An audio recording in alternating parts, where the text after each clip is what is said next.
and we realize that we cannot make it alone, but we need God in our life. It's crucial, church, that we turn to God in our moments of brokenness, in our moments of emptiness, rather than resorting to other things. Many times, many people turn to substance and to other things, thinking that that's going to cure, thinking that that's going to take care of the issues that we're encountering in life. But the truth is, if we're bringing our brokenness to God, then God can heal us. If we're not bringing our brokenness to God, maybe perhaps that is an indication that we're full of ourselves. And we've been reading too many self-help books instead of reading our Bibles and trusting in God's timing and trusting in God's ways. You see, we should know by now that God specializes in working with empty things, in working with broken things, in working with broken people. Perhaps maybe we can come to God humbly, acknowledging our emptiness, acknowledging our brokenness. We can say, God, I have been running on empty for a while, and I need your help. God, I have been broken for a long time, and I can't put myself back together. I've tried everything. I've tried crazy glue. I'm out of Gorilla Glue, and I need you, God, to mend me together. Here I am, Lord, not my will, but yours. Here I am, Lord, have it your way.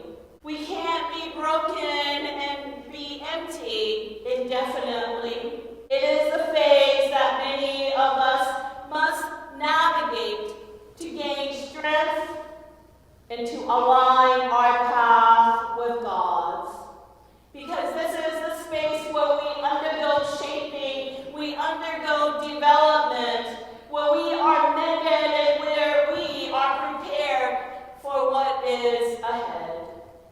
And sometimes during that phase, it could be painful, but it is part of the process. When we find ourselves in the belly of the fish, broken and empty, may we take a clue from Jonah, who turned to prayer, who engaged God in prayer.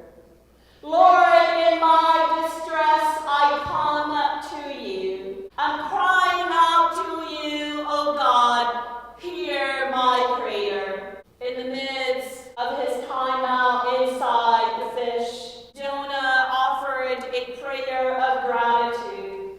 He acknowledged that he was not where he wanted to be, but he trusted that God would lead him there.